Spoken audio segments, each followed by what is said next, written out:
Sino magkakakala na ang libangan ng karamihang mamamayan ngayon sa bansa ay ang mag-camping, pamundok, kasama ang pamilya gumala sa loob ng kagubatan o probinsya. Dala ang ilang mga personal na gamit, bagay at pagkain na makatutulong para mapunan ang ninanais na kagustuhan at inaasam na pansamantalang kaligayahan. Gamit ang isang kakaibang sasakyan na madadala mo sa kahit saan. Isang minivan na nagmula sa isang pinagkakatiwalaan at maasahang brand at siguradong kahit na sino ay magugustuhan. Ang Suzuki Car brand ay may isang praktikal, sulit at mumurahing sasakyan pala na inilabas sa Pilipinas na hindi alam ng karamihan. Wala pa sa kalating milyon ay makakabili ka na at yan ang aalamin natin ngayon. Pero bago yun, syempre kung bago ka pa lamang po dito sa akin channel, baka naman gabigyan po ng subscribe button pati na ang notification bell para naman update lagi sa mga video na gagawin ko pa. Alright, simulan na natin to!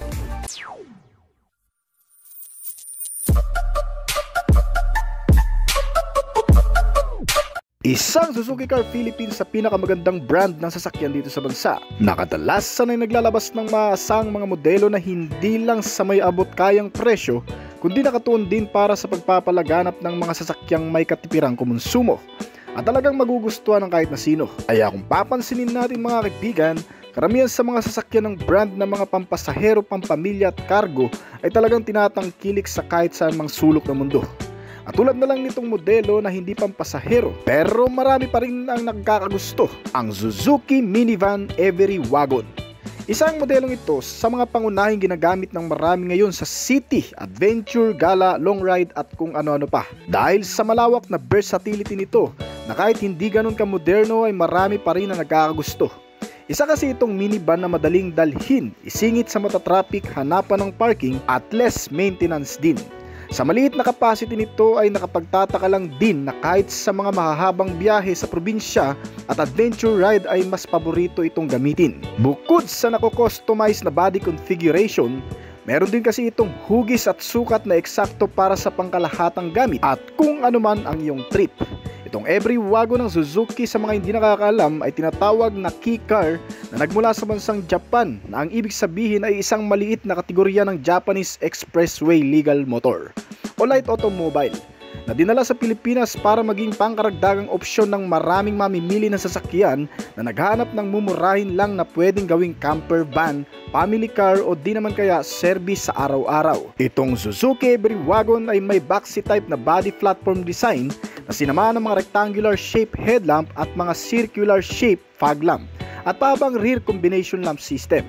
May haba ito na 339.5 cm at lapad na 147.5 cm lang at may taas ito na 179.5 cm. Tumitimbang ang modelong ito ng hanggang sa 970 kg. Merong mga naka-tubeless tires na gulong at may kabuuang sukat na 155 by 70 R13 at nilagyan ito ng 5 pintuan na may kasamang 2 sliding door na nagpapadali ng access ng pagpasok at paglabas. Ang napapagana sa modelong ito ay ang 658 cubic centimeter na displacement capacity nito na may single cylinder, single overhead cam at may compression ratio na 10.5:1. Habang ang bore and stroke size nito ay 68mm by 60.4mm. Meron itong automatic o manual na transmission na pagpipilian at may hanggang sa 4-speed variable gear shifting.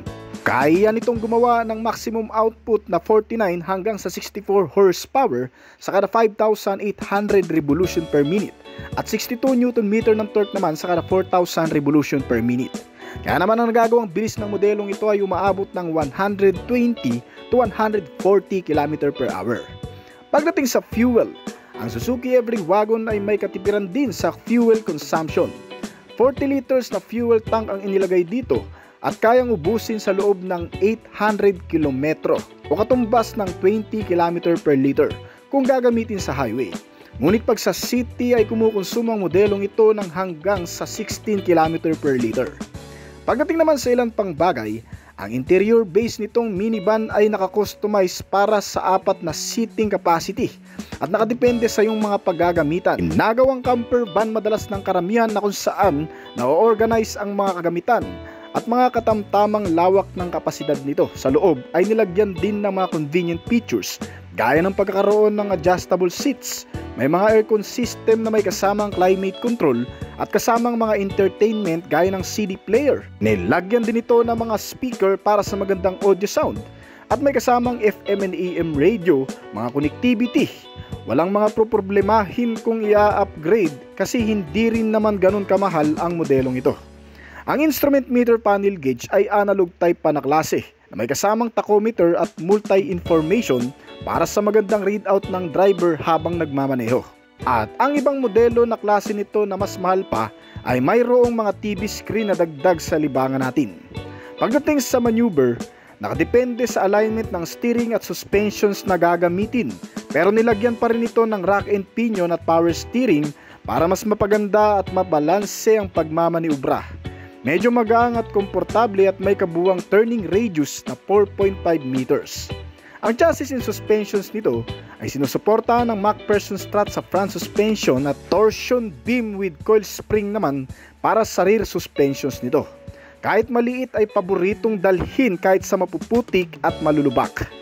Meron din itong sapat na kapit ng braking system para mapanatili ang maayos na pagpipreno lalo na pati sa mga biglaang pagpapahinto. Sa pamamagitan ng ikinabit na brake nito sa front na ventilated disc type at rear brake naman na drum brake type ay bibigyan ka pa rin nito ng magandang brake procedure.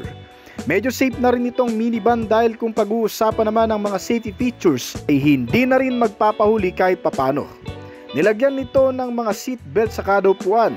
Wala nga lang kasamang airbag pero okay na rin yan. Kung ang pipiliin mong modelo at klase nito ay may kasamang anti-lock braking system, electronic brake force distribution at brake assist, sumusuporta pa lalo sa magandang paggamit ng brake procedure. Meron din itong pagpipili ang mas advanced sa mga safety features gaya ng pagkakaroon ng ISO fixed child mounts, child locks, door opening warning, immobilizer system, seat belt warning at marami pang iba. Ang hinahanap mong modelo ay kumpleto na at sakto naman sa budget mo ay pwede na. Pagamat simple lang para sa marami, ay mailalaban mo na rin sa kahit saan mo man gamitin itong Suzuki Every Wagon Minivan segment. Ang kasalukuyang presyo nito ay umaabot lang mula sa 150,000 pesos sa pinakamababang klase nito hanggang sa 250,000 pesos dito sa bansa kung medyo high upgraded naman ang pipiliin mo. Mas tumataas pa yan depende sa mga additional accessories, iba pang bagay gamit kung saan mas gusto mo ng mas customized na klase. Nasa Cavite lang ang pinakamalaking warehouse nito na kung saan naroon na rin ang ilang pang mga brand na gaya nito. May mga pagpipilian na klase na pwedeng pang negosyo, pang family, pang gala at pag-service na rin. Para hindi na rin tayo mawala ay isasama na rin natin sa video na ito ang key car ng Mitsubishi Motors, ang Delica Mini. Kalalabas lang ngayon ng Mitsubishi Triton 2024 model dito sa bansa, ang bagong pickup truck ng brand. Kasabay nito ay ang pag-launch din ng ilang pang bagong modelo mula sa Japanese automaker at ang kalalabas lang ding modelo na Mitsubishi Delica Mini. Isang entry ng Mitsubishi sa kanilang minivan segment at nag-aalok ng mas advanced, high perform at safety na pagsakay sa pamamagitan ng mga specs and features na inilagay dito. At yan ang iisa-isay natin ngayon. Konting background lang muna, bali ginawa ang modelong ito sa konsepto ng pagiging dependable at dynamic super kei car, kung saan ay hango naman ang pangalan nito sa mas nakatatandang kapatid na Delica Minivan. Pinagsama-sama ang pagkakaroon ng maluwag na interior room at powerful driving. Ang Delica Mini ay mayroong SUV-like styling na kung saan ay may kalakasan na rin tulad ng Delica SUV. Meron ding functional cabin para sa kahit saang gamit, kaya ng pamamasyal at service sa pang-araw-araw. Eksakto ang laki kasi kahit maipit sa traffic ay madali pa ring isingit at dalhin kung saan-saan. Makikita ang pamilyar na external design nito na parang hawig ng Suzuki Every Wagon. Isang minivan din mula sa ibang Japanese brand automaker at isa sa malakas na kakumpetensya nito. Itong Mitsubishi Delica Mini ay mayroong matapang na pangharap na tinatawag na 3-dimensional dynamic shield front fascia design. Inadala ng mga I-shaped LED type headlamp at black front bumper grille na mayroong black boomerang shape sa ibaba. At ang panggilid naman na bahagi nito ay flat lang. Pero may mga built-in na ring cladding at side skirt, bagay na mas maganda para sa isang minivan na may pang off-road attires. Kasama dyan ang hindi naman ganung kalakihang mga gulong nito na kasing sukat lang ng gulong ng Mitsubishi Mirage G4, yung sa 2-wheel drive nito. Habang mas malaki naman ng kaunti ang sa 4-wheel drive na variant nito na may sukat na 165 by 60 R15. Naka-tubeless stars at alloy na mags. May 5 pintuan at mayroon ding kakaibang design na panglikod na bahagi nito. Makikita itong L-shaped LED tail lamp at horizontal rear bumper reflector para sa magandang visibility lalo na sa madidilim na kondisyon. Nasinamahan pa ng front and rear bumper skirt para sa addition ng overall looks nito. Bagamat maliit ay napakasulit. Well, masasabi mo na talagang compact, fully set ang design ng external nito. Magawin naman tayo sa interior. Makikita ang napaka-functional interior base nito sa pamamagitan ng isang multifunctional steering wheel na kung saan ay may access sa ibang mga key switch function. Nakatuon para lalong panatilihin ng driver ang maayos na pagmamaneho. Automatic din ang opener ng sliding door na kung saan kailangan mo lang ipadjack ang iyong paa ay automatic na itong magbubukas. Maganda ito lalo na sa mga nagmamadali at sa mga kargang gamit kapag sasampa ng sasakyan. May 4 na seating capacity at isang maluwag na rear cargo space para sa mga bagahe, gamit na malalaki at kung ano-ano pa.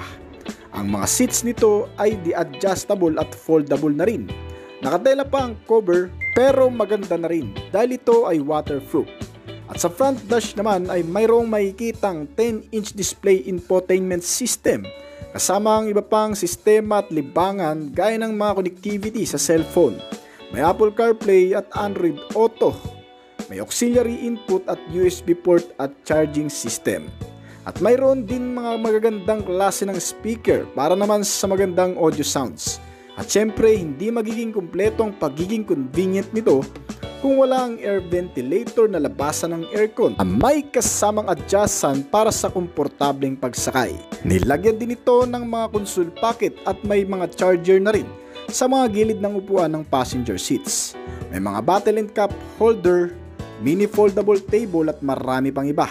Kaya naman kahit ganito kaliit itong modelo ay sobrang makakasulit ka talaga. Dahil para ka na ring nakabili ng isang maliit na bahay na pwede mong dalhin kahit saan. Speaking naman sa bagay na yan, ito rin ang purpose ng modelong ito kasi para talaga ito sa mga taong tinuturing pangalawang tahanan ng labas ng bahay. Yung mahilig mag-outing at mag-camping kung saan-saan at mag-trail adventure. Well, sa bagay na yan ay mas magugustuhan mo pa lalo ito dahil itong bagong Mitsubishi Delica Mini ay nilagyan din ng magaganda at mahuhusay na chassis and suspensions para mas ma-enhance ang stability at comfort. Para sa 4-wheel drive na variant, nilagyan ito ng mas malalaking sukat ng gulong at magandang shock absorber with coil spring. Kasama ang magandang klase rin ng steering type na rack and pinion. Dahil dito ay napapanatili ng sasakyan ang magandang pag-andar at magandang pagmamaneho na rin ng driver sa ibabaw ng kalsada. At may absorb ang anumang lakas ng vibration sa pamamagitan ng mga suspensions nito na pinapabuti ang katatagan at kaginhawaan kapag nagmamaneho sa mga hindi sementadong kalsada. Meron din itong grip control at hill descent control system na nagpapalakas ng sense of security. Mga bagong sistema safety features para sa modelong ito. Ang grip control ay magagamit natin sa madudulas na klase ng kalsada para sa mas ligtas na pagmamaneho kung ito man ay maidadaan mo sa kahit anong klase ng lugar. Ito man ay maputik o madulas, ang bawat pag-ikot ng mga gulong ay kinokontrol ng preno upang mas masuportahan ang mahigpit na hawak mo sa manubela kapag naidadaan sa mga ganong klase ng kondisyon. Ang hill descent control system naman ay ang otomatikong nagpapanatili sa mababang bilis ng sasakyan kapag maidadaan mo naman ito sa mga pababang kalsada o yung matatarik na lugar para mas masecure ng driver ang pagmamaneho sa mga ganong kondisyon lalo na kung madulas ang pababang kalsada. Bukod pa dyan, itong bagong minivan ay mayroon pang isang advanced safety features na tinatawag na MI Pilot na ang ibig sabihin ay Mitsubishi Intelligent Pilot, isang driver assistant technology at may kasamang active safety technology. Ang MI Pilot ay isang advanced safety features na inilagay ngayon dito sa Delica Mini na nagpapanatili ng kaligtasan gamit ang iba pang mga aspeto para sa mas ligtas na pagmamaneho. Pinapanatili nito ang stable ng biyahe sa maayos na kondisyon na kung saan ay gumagamit din ng same lane driver assistant technology para sa mga highway. Dahil dito kahit siksikan sa daan ay hindi ka mai-stress sa kakaiwas sa mga motorcycle o iba pang mga sasakyan na bigla na lang sumisingit. Ang MI Pilot ay gumagana sa pamamagitan ng mga kamera sa front at isang radar detects distance kung saan mararamdaman nito ang mga makakasalubong mga didikit na sasakyan sa paligid nito sa pamamagitan ng vibration o pagtunog sa mismong driver seats. Kasama rin sa MI Pilot system ang pagkakaroon nito ng Adaptive Cruise Control System o ACC at tumutulong naman sa pagpapanatili ng distansya sa pagitan ng mga kotse kahit pa ang paa ng driver ay hindi na nakaapak pa sa accelerator pedal. Ibig sabihin, susunod lamang ito sa galaw ng mga sasakyan na nasa unahan. Isa pa sa kalakip na sistema ng MI Pilot ay ang LKA o Lane Keeping Assistant na kumukontrol naman sa pagpipiloto o pagmamaneho para mapanatili ang sasakyan sa gitna ng lane. Bukod sa MI Pilot, nabanggit din natin kanina ang Active Safety Technology. Ang Active Safety Technology gaya ng MI Pilot ay suporta din para sa kaligtasan ng mga pasahero at driver ng sasakyan. Ang paglagay ng 8 uri ng function na tumutulong sa pagmamaneho, kabilang ang Forward Collision Mitigation System. Otomatikong nasisense ng radar nito ang mga biglaang humihinto ng sasakyan sa harapan mo, kung saan na i-apply ang Automatic Braking System o biglaang paghinto nito para nang sa ganun ay hindi na mauwi pa sa disgrasya o banggaan. Sinamahan pa yan ng Emergency Assist for Fatal Misapplication at isang Automatic High Beam. Ibig sabihin kapag may mga kasalubong o kinakailangan ng mas maliwanag na daan, automatic na mag-o-on ang pinakamataas na liwanag nito sa gabi o madidilim na kondisyon. Meron din itong Traffic Sign Recognition System na kung saan gamit pa rin ng mga radar ay nasisense ng sistemang ito ang mga signs sa traffic, gaya ng traffic light, pedestrian lane at marami pa. Meron din itong Leading Car Departure Notification o LCDNN, isang sasakyan na nagpapaalala kung may mga sasakyan na nakahinto at bigla na lang aandar. At kagaya ng MI Pilot, sinamahan din ito ng Lane Departure Warning. Meron itong Driver Attention Alert at Prediction Forward Collision Warning, mga sistema na katutulong at nagpapanatili ng kaligtasan sa mga pasahero. Sinamahan pa ng Adaptive LED Headlight na para mag-assist sa nighttime driving. Nakakabilib itong mga makabagong safety features na meron itong Delica Mini. Sa pamamagitan kasi nito ay mas mapoprotektahan tayo sa anumang klaseng lugar pagmamaneho o pagsakay. Siyempre dahil nga isa itong off-roader, meron din itong kasamang traction control system na para naman maiwasan ang anumang pagkadulas pag-ikot ng sasakyan kung sakali mang maidadaan mo ito sa malulubak, matutubig na klase ng kalsada. Sa pamamagitan ng traction control ay napapanatili rin ang stability ng pagdadrive. Para naman sa kabuuang makina, itong Mitsubishi Delica ay pinapagana ng 660 cubic centimeter displacement capacity.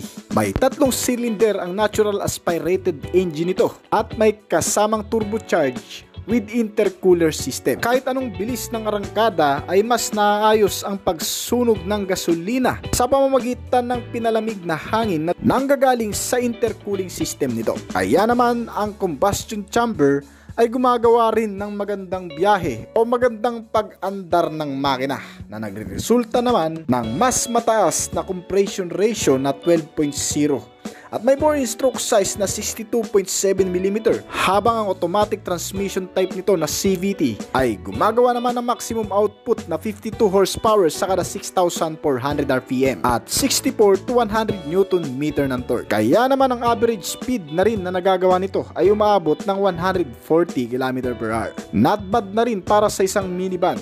Kasi hindi mo naman kailangan ng mabilis, ang kailangan mo ay ang malakas. Ibig sabihin kahit gaano kadami ang nakasakay dito o may mga karga pa ito, iakyat mo man sa matataas na lugar o dalhin sa mga terrain magugubat na kalsada, ay kakayanin gamit ang mas pinalakas na makina sa mga ganong klase. Para sa kabuang detalye pa, ito ay may 12 daw na pagpipiliang kulay. May 2 klaseng variant ito, isang 2-wheeler drive na variant at isang 4-wheel drive. Para naman sa kabuuang sukat nitong Mitsubishi Delica Mini, pagdating sa haba, ito ay may 3,395mm. Ang buong lapad nito ay 1,475mm at kabuuang taas na 1,830mm. Ang wheelbase size nito ay nasa 2,495mm. May buong bigat ito na 1,030kg. May 5 pintuan at 4 na upuan. Hindi rin hassle na gamitin lalo na kung papasok ka dito kahit mga siksikan pa, kasi naka-sliding ang rear door nito. Ang paglabas nitong Mitsubishi Delica Mini ay kasabayan din ng ilan pang modelo ng Mitsubishi gaya ng Triton at iba pang mga bagong Mitsubishi car na isusunod na rin nating talakayin dito. Ito ay posible ring dalhin sa Philippine market o baka nandito na nga. Yan ang dapat mong abangan kung nagnanais ka nitong Mitsubishi Delica Mini. Para naman sa kasalukuyang presyo, ito ay nilabas sa bansang Japan pa lamang. Mula sa pinaka-standard variant, ito ay nagkakahalaga ng 687,962 pesos. Mura na yan kung tutuusin. Pero pagdating naman sa pinaka-top variant nito na 4-wheel drive, ito naman ay nagkakahalaga ng 853,000 pesos 661.38. Isang maututuring na rin na affordable price tag para sa mga specs and features na sobrang dekalidad. Biruin mo magkakaroon ka ng isang 4-wheel drive na car na pang off-road na rin sa halagang 853,000 pesos na hindi nalalayo sa presyo ng Mitsubishi GLS model. Alright. So hanggang dito na lamang po siguro ng ating video. Sa susunod natin na topic, tatalakayin din natin sa channel na to ang iba pang mga bagong modelo na inilabas ngayong taon lamang. Mga bagong modelo ng Mitsubishi gaya ng Delica DHD HUV 9-seater at ang isang hybrid o electric vehicle ng Mitsubishi na bago lang din sa merkado sa Japan. Ito ay tatalakayin natin sa mga susunod nating video. Pero bago yun mga kaibigan, bago po tayo magtapos ay nais ko po muna magpasalamat sa mga patuloy na sumusuporta, tumatangkilik at nag-aabang palagi sa mga video na ina-upload natin dito sa ating channel. Kung nagustuhan mo ang topic natin ngayon, baka naman pwedeng pa-click ng like button sa ibaba nito at pa-comment na rin ng iyong opinion. Kung may mga nais ka pang malaman o gusto mong matalakay na rin natin dito, pwede mong i-comment yan pagkatapos ng video na to. At kung bago ka naman dito sa ating channel, baka naman kaibigan pwede mo maklik ang subscribe button pati na ang notification bell para naman ma-update kita palagi sa mga video na gagawin ko pa. Last month noong December 2023, pinasilip sa publiko sa kauna-unahang pagkakataon ng bagong Mitsubishi Triton. Ang ika-6 na generation ng pickup truck segment na kilala natin bilang isang Strada. Na ngayong taon ay official nang ibinibenta sa kada kasa, ang bagong sasakyan ay naglalaman ng mga bakabagong katangian at yan ang iisa-isay natin. Sa loob ng mahigit 9 na taon, ang pickup truck ay tuluyang binago mula sa kaloob-loobang bahagi hanggang sa panlabas na disenyo nito. May bagong architecture platform ang brand na inilagay sa modelong ito at ilan sa mga makalumang bahagi na ngayon sa bagong anyo ay ginawang mas modern at elegant. Inilabas ito sa Pilipinas na may 7 klaseng pagpipiliang variant, pero itong nasa video natin ay ang isang klase ng top variant nito. Mula dito sa front face portion, hindi mo na makikita ang dating signature design na front fascia. Ito ay mas naging matapang at mas sungit na sa pormahan ngayon. Tinatawag itong Beast Mode Concept Design. Nagtatampok ito ng 3-dimensional grille na honeycomb design at nakabracket ang 3L-shaped chrome accents sa split LED type na mga ilaw nito. May kakaibang disenyo rin ng LED headlight. Bagay na bagay ngayon sa buong itsura nito. Medyo malapad ang black painted grille radiator at may naka-in-boost pang nameplate na Mitsubishi. At kung mapapansin ang bagong hugis ng mga ilaw nito, ibang-iba na talaga kumpara sa dati. Makikita rin ang bagong daytime running lights sa gilid ng headlight. At ang kasamang fog lamp na mas maliit kumpara sa dati ay hindi rin nakalimutan sa pagbabago. Ginawang mas visible ang naka-LED bulb nito, tulong sa mas magandang biyahe sa madidilim na kondisyon. Itong bagong Mitsubishi Triton sa overall look design ng front portion ay kamukhang-kamukha ng Nissan Navara. Well, hindi naman may pagkakaila. Dahil ang Mitsubishi at Nissan ay malaki ang ugnayan sa isa't isa, kaya posible na karamihan sa mga detalye nitong bagong Triton ay kinuha lang din sa Nissan Navara. At pagdating naman sa side profile nitong pickup truck, may built-in curve shape para sa fender cladding, ang 4 na wheelbase mula sa harap at likod. Kasamang isang mahabang side stepboard at mayroong 4 na matitibay na pintuan na may kasama ring mga naka-chrome na door handle at side mirror cover na nakadaragdag sa pagiging eleganteng pormahan nito.